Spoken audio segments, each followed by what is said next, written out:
My name is Ben Burgis. I'm the author of Give Them an Argument, Logic for the Left, out now from Zer0 Books. And I want to start out today by reading a couple paragraphs from Give Them an Argument to set up what I want to talk about here. And this comes at the end of the first chapter when I've been talking about how when you hear rhetoric about reasoning together, trying to reason things out, you might be reminded of a certain kind of centrist pundit who loves to accuse, the left of being too focused on oppression and oppressors, and not realizing that we could all just work out our political differences if we reason together. And what I'm trying to do here at the beginning of these is distinguish what I'm talking about from that kind of siren song of centrism. So, here's what I say. Leftists are absolutely right to reject this centrist vision. It is dangerously naive to believe that political disagreements always, or even usually, boil down to people with the same goals talking past each other or failing to be calm and civil enough to reason together about how to get there. We have different goals because we have different values, and at the base of political conflict, different interests. At the end of the day, I'm a Marxist. I don't think there's some moral argument that will persuade the people who own and control the means of production to turn them over to the working class without a fight. Nor do I believe that all members of the working class can be persuaded. Don't waste too many hours arguing with the guy at your workplace who rants about how the Border Patrol should just be allowed to kill wetbacks. If your union is preparing to vote on a resolution condemning Trump's immigration policies, that guy needs to be isolated and defeated. Don't mistake the book you're holding for a plea for civility. Incivility in itself doesn't bother me. I think Chapo is hilarious. And I'm under no illusion that even basic concessions like healthcare and a living wage can be wrung out of the ruling class without a lot of entirely uncivil political struggle. I don't even disagree that when they're used in a wise and targeted manner, emphasis on wise and targeted manner, social shaming tactics have their place. If you see the head of ICE at a restaurant in D.C., yell at him with my blessing. He deserves it. That said, a left that only knows how to shame, call out, privilege check, and diagnose the allegedly unsavory motivations of people who disagree with us will lose a lot of persuadable people whose material interests should put them on our side. What's more, left-wing people who really do share all the same long-term goals, and very often they really do share these long-term goals, often find themselves disagreeing about strategy and tactics. Should we advocate a universal jobs guarantee or a universal basic income? Or are all demands for radical reforms to the current system counterproductive distractions from the fight against capitalism itself? Should social democrats and socialists try to form a labor party? These are complicated questions. If we're out of practice using the kind of reasoning skills enhanced and sharpened by the study of logic, if we find that we're just better at privilege checking and snark and diagnosing people's motivations than we are at making compelling arguments for our positions, the inevitable consequence is that when we argue with each other about these points of intra-left disagreement, all of those weapons are turned inward. And that brings me to a video that was put out last Friday by one of my very favorite left-wing YouTubers, Contrapoints, about cancellation. I think that it's a really good video. It's really worth watching. It's a long video. I actually listened to it after downloading it. It's 2 hours well spent. It's a really good, rigorous discussion about not only the recent attempts to cancel Contra herself, but about the whole subject of cancellation. Because there's a bad habit that a lot of us have, because there's a dynamic that works something like this.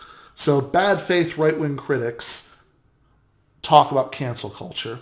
And even though some of the sharpest critiques of what's now called cancel culture, it's gone by various names, were written from the left by socialists, like Mark Fisher's classic essay, Exiting the Vampire's Castle. Unfortunately, that's not the dominant reaction, right? The dominant reaction to this sort of bad faith right-wing uses of cancel culture stuff as a way of painting the entire left in a bad light and critiquing the left. The dominant response to that is to say, cancel culture? What cancel culture? What are you talking about?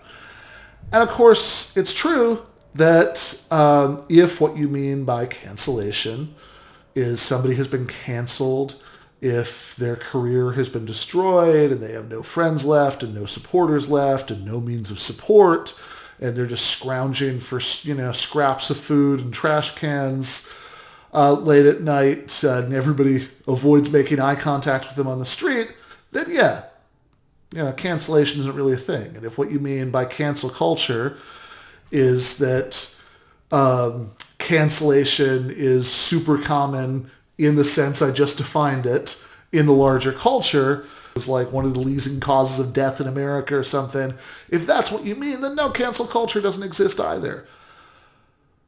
But that's a really dumb way to argue. You could just as easily, you can define anything out of existence using the same trick, right? I might as well say that, we would have economic injustice if workers in American workplaces were typically chained to their desks every morning at 9 and only unchained when their shifts ended at 5, and if they were brutally whipped every time they checked their social media accounts while they're supposed to be working. And say, that would be economic injustice, and we don't have that. Therefore, we don't have economic injustice. Or for that matter, since there aren't any whites-only signs left in restaurant windows in the South, therefore, we don't have racism. And anybody who thinks that racial injustice is a problem in America must just be wrong about that. See what I mean? Silly way to argue. So what does cancel culture mean then?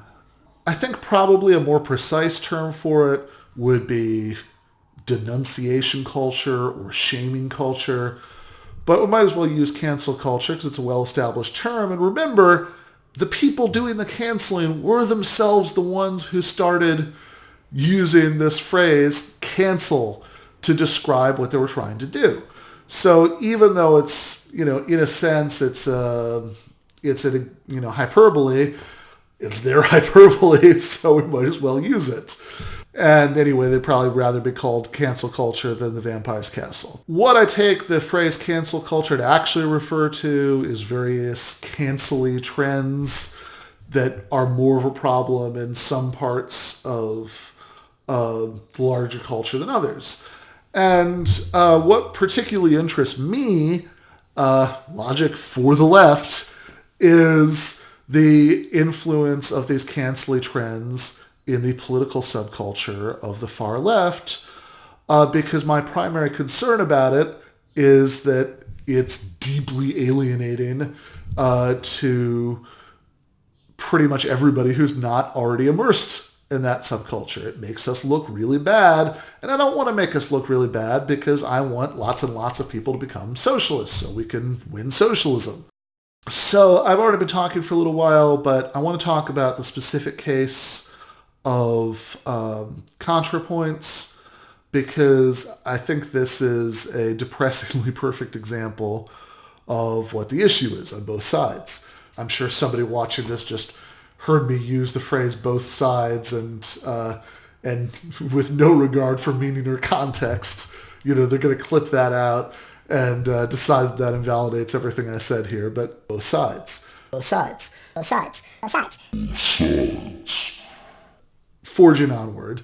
On the one hand, say, Contrapoints is still very popular. That last I saw that video on cancellation, it had like 1 million views. Lots of people subscribe to her on Patreon. So if you use the very stupid argument I rehearsed earlier, you can say, cancellation, what cancellation? What are you talking about? But again, we can substitute emotionally toxic shaming culture and make the same point. A great deal of why the online mobs have turned their attention to her, like the Eye of Mordor, is because of somebody named Buck Angel, a trans icon from a previous era who's also been accused of doing various bad things. Contrapoints gave Buck Angel 10 seconds of unpaid voice work in character as John Waters on a video that she did. And then, of course, people say, no, but that's not it. That's not it. It's not just the video. Well, it's also that when people got outraged about this, she refused to denounce Buck Angel herself. She made some criticisms of him. She said, here are some things that he said that I really disagree with, and here's something that he's been accused of doing that I don't know all the details, but that sounds bad. But I'm not going to take that step from criticizing to joining in an attempt to just cancel, to just say he's a bad person and nobody should have anything to do with him. A lot of times I've found when I bring up this example, I get two kinds of responses, both of which are worth delving into.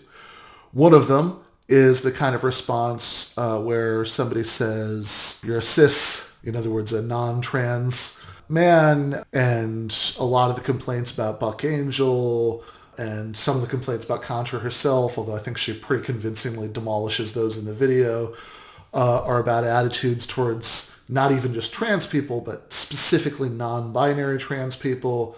So, stay in your lane, don't talk about that. Or two, people will really get into the details, right? Buck Angel, when he was going through a divorce decades ago, is alleged to have outed somebody who is now an out-of-the-closet trans person, cross-dresser, to get back at them for having an affair with his wife. They'll really want to talk about that and the details and, okay, but, he's done this specifically and that. And I think both of these are really beside the point. On one, this is an appeal to something called standpoint epistemology, the idea that people who don't share a certain demographic should just defer to people who do. And I think that's incredibly dangerous. And for an indication of why it's incredibly dangerous, there's certainly a point to which it's reasonable, but I think that the left often gets sucked into going along with it way beyond when it's reasonable for a couple reasons, one of which is that invariably anything this interesting, there's going to be massive disagreement within that demographic, right? For every non-binary trans person who has a big problem with Contrapoints over the Buck Angel voice thing, there are, at least a couple of non-binary trans people who are big Contrapoint supporters. So that's one thing. Another thing is that this is really a double-edged sword, right? Because once people figure out that you don't have to have a good argument as long as you can say, I'm speaking as then this is something that's really prone towards exploitation by dangerous reactionaries. So see, for example, right-wing Zionists who say, well, as a Jewish person, I think what Ilhan Omar said was anti-Semitic. Are you, as a Gentile, going to disagree with? Are you going to goy-splain anti-Semitism to me? Or the right-wing Venezuelan person who says, hey, I'm a Venezuelan, how dare you, as a white American, say you're opposed to the coup in Venezuela, when I, as a Venezuelan, know that Maduro is a terrible dictator and, Juan Guaido is the legitimate president.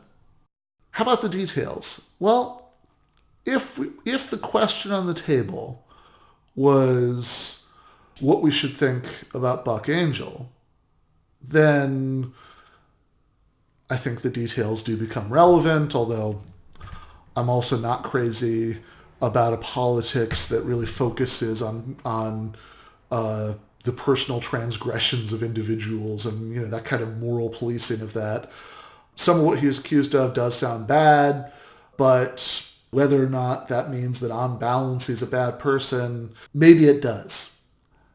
But what bothers me here is the transitivity of canceling, the saying that, well, if Buck Angel is cancelable and Contrapoints has refused to sign off on the cancellation of Buck Angel, then Contrapoints must be cancelable. Because that's exactly what people are saying. Nobody's accused Contrapoints of doxing anybody, any trans person. Her only crime with relation to that is 10 seconds of voice work and not then later lining up to denounce him when asked to do so. The principle there that, those who don't cancel cancelable people are therefore cancelable is one that before you know it, you're going to cancel the entire world. And that's a bad idea, at least if you don't see politics as a moral performance, you see it as a genuine attempt to change the world, something for which we are going to need to enlist the support of the majority of the world's population, because that's how democratic change works. Most people are a lot less morally and politically upright than Contrapoints. If you say workers the world unite, except for all of you who can be caught up in some sort of chain of not denouncing somebody who refused to denounce somebody who did something bad, then I think you're saying like 5% of the workers of the world unite, and that's a bad idea.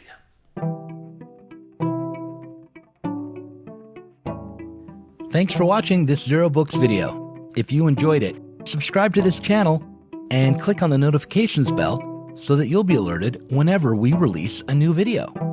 You should also consider supporting us on Patreon. Our patrons get access to our Inside Zer0 Books podcast every week and can get access to the Zer0 Books book club and help us to continue making online content from the left.